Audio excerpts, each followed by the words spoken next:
આજે ગુજરાતના માનનીય મુખ્યમંત્રી ભૂપેન્દ્રભાઈ પટેલ સાહેબના માર્ગદર્શનમાં શાળા પ્રવેશ ઉત્સવની બ્રીફિંગ મિટિંગ યાની કે પ્લાનિંગ મિટિંગની અંદર આદરણીય નરેન્દ્રભાઈ મોદી સાહેબ 2001થી પછી ડ્રોપ રેશિયો ઘટાડવા માટે પ્રવેશ ઉત્સવ એ સરકાર દ્વારા ગુજરાતને શિક્ષણ વિભાગને ખૂબ મોટી ભેટ આપી હતી.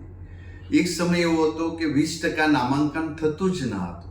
ત્યારે આજે 100 બાળકો જન્મે છે, 100 બાળકોનું સામે નામાંકન થઈ રહ્યું છે. એની પાછળ 20 વર્ષ સુધીની સરકારની અને સામાજિક ક્ષેત્રના શિક્ષણ વિભાગની તમામની મહેનતથી આજે એ સ્ટેજ પર પહોંચ્યા છીએ આપણે કે શાળામાં 100% નામાંકન થઈ રહ્યું છે.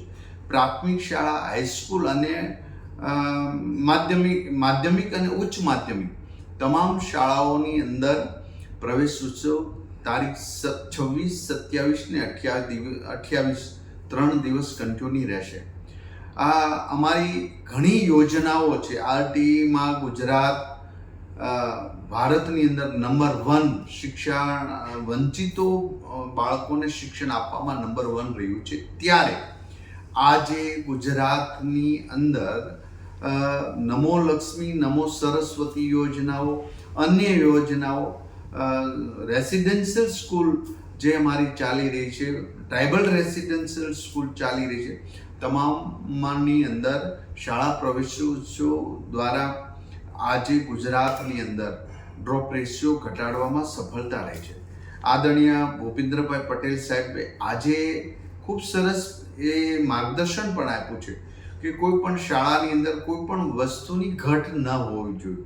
એ હિસાબે આજે ગુજરાતની અંદર 1,08,000 સ્માર્ટ ક્લાસ લોકાર્પણ થઈ ચૂક્યા છે. 21,000 કમ્પ્યુટર લેબમાંથી 20,000 ઉપરની કમ્પ્યુટર લેબ્સ પૂર્ણ કરવામાં આવી છે.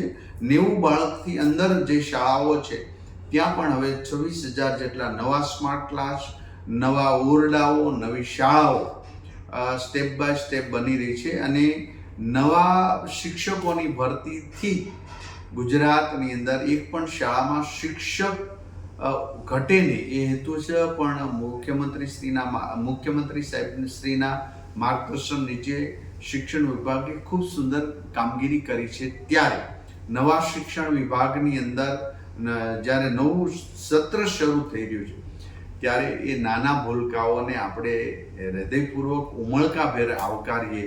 એમને એવું લાગે કે અમારો પ્રવેશ જ્યારે થયો ત્યારે મંત્રીશ્રીઓ આવ્યા હતા, ધારાસભ્યશ્રી આવ્યા હતા, આઈએસ ઓફિસર આવ્યા હતા, આઈપીએસ ઓફિસર્સ આવ્યા હતા, તમામ સામાજિક ક્ષેત્રે સફળ થનારા એનજીઓ આવ્યા હતા.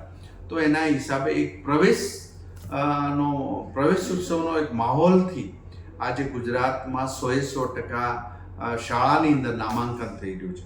આ યોજનાઓથી લઈને વાલી સુધી પહોંચાડવાનો પણ શિક્ષણ વિભાગનો સરસ પ્રયાસ થઈ રહ્યો છે.